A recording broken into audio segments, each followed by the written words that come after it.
So this teenage rapper ends up getting famous for a terrible reason. Now the guy calls himself TK, and TK is 16 when this story starts, and he's living in Texas, and bro is a small-time rapper who is starting to get a following. He mostly uploads his stuff to SoundCloud and YouTube, it's kind of that thing. But rap isn't the only thing TK's doing. On the side, he and his friends make money by straight up robbing people. In fact, according to what I read, they don't have jobs, they just rap and rob people. So one day in 2016, one of these robberies goes wrong because one of TK's friends comes up with a plan to make them all a bit of money. So his friend has a boyfriend, this guy, Zachary. And I guess she's not really into her boyfriend all that much because she believes that Zachary has money and drugs stashed in his apartment and she wants to rob him. And so she goes to TK and his friends, and she suggests that they go to Zachary's place and steal whatever he's got. And I guess TK and his friends are like, all right. So her plan is for she and two of her female friends to go over to Zachary's apartment beforehand. Then, once TK and the guys arrive, the three girls will unlock the door and let them in. Then they'll grab whatever cash and drugs they can find, and they'll leave. Sounds easy enough. What could possibly go wrong? So the day of the robbery finally comes. And as planned, TK and three of his friends put on masks and they pull up to Zachary's apartment. And one of the girls lets them in. And as they enter, they start yelling, "Everyone on the floor, put your hands up!" And Zachary's there and he does. But it turns out that there are two other people there with him. Zachary's roommate and Zachary's roommate's girlfriend. So TK and his friends continue the robbery. And they're looking around the apartment for money and drugs and stuff, but unfortunately for them, they don't find anything. There's no big stash of money or drugs as they thought there would be. So now they're frustrated, and that is when one of TK's friends points a gun at Zachary's roommate.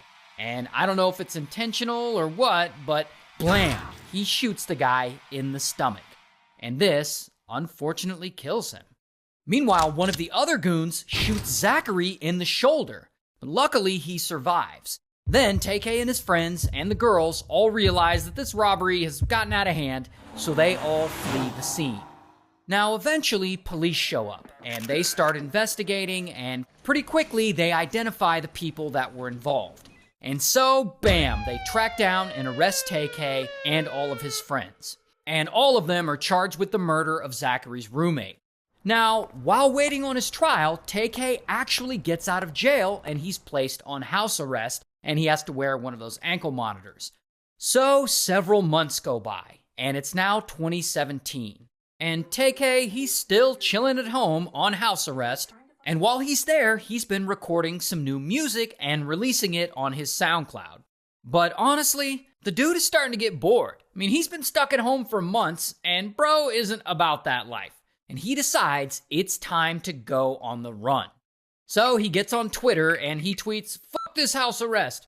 Then he cuts off his ankle monitor and he leaves the house. After that, he goes and he meets up with one of his friends, this kid, Jalen.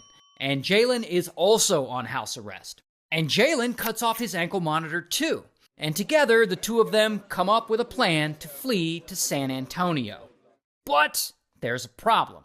They don't have any money. They don't have jobs. Also, now they're officially fugitives. So it's not like they can go out and get a job or something. So TK and Jalen, they go back to doing what they do best. Robbing people. And that is where the story gets really wild. So TK and Jalen end up driving 3 hours away to San Antonio. And while they're there, they come across this photographer on Instagram. His name's Mark. So TK and Jalen decide that they're gonna rob Mark. They're going to trick him into meeting up, and then they're going to steal his camera and any money he has. So Jalen messages Mark, and he tells him that they're interested in his photography services. And they say they want to do a photo shoot. And Mark agrees to meet up. So TK, Jalen, and some other goons they're with, they go and they pick up Mark to go do this photo shoot. Once Mark is in the car, they're driving along, and suddenly, boom, TK's goons pull out guns. And they force Mark to hand over his camera. So Mark hands over his camera. And pow, one of them pistol whips him. Then they pull over and they shove him out of the car. Then they apparently try to run him over with the car. And I guess Mark doesn't want to let this go. I mean, his camera is his livelihood. I mean, he's not about to let these guys take it. So he jumps onto the hood of the car, trying to stop them, and this pisses Tay-K off. So he takes a gun, he leans out of the car, and blam, he shoots Mark. And unfortunately, Mark doesn't survive this.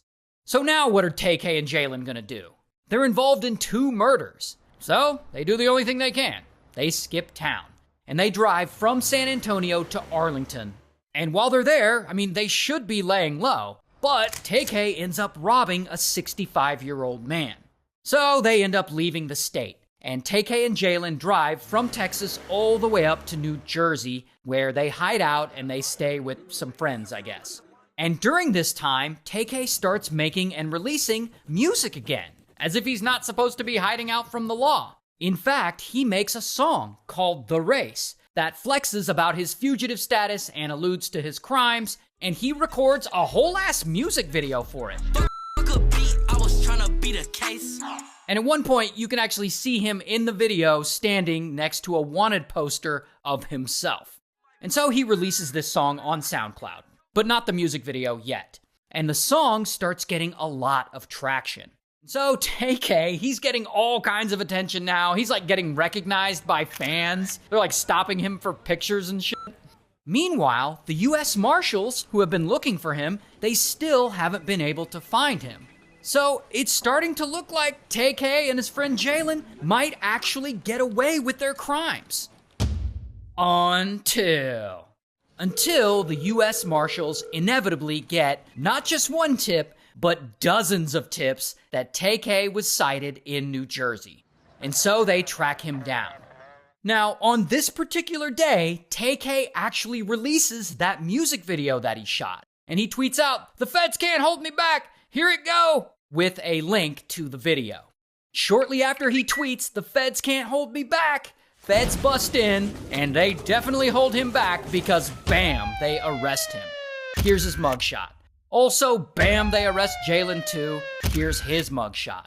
Here's the wild part though. After he releases his music video, it starts to blow the fuck up and go viral.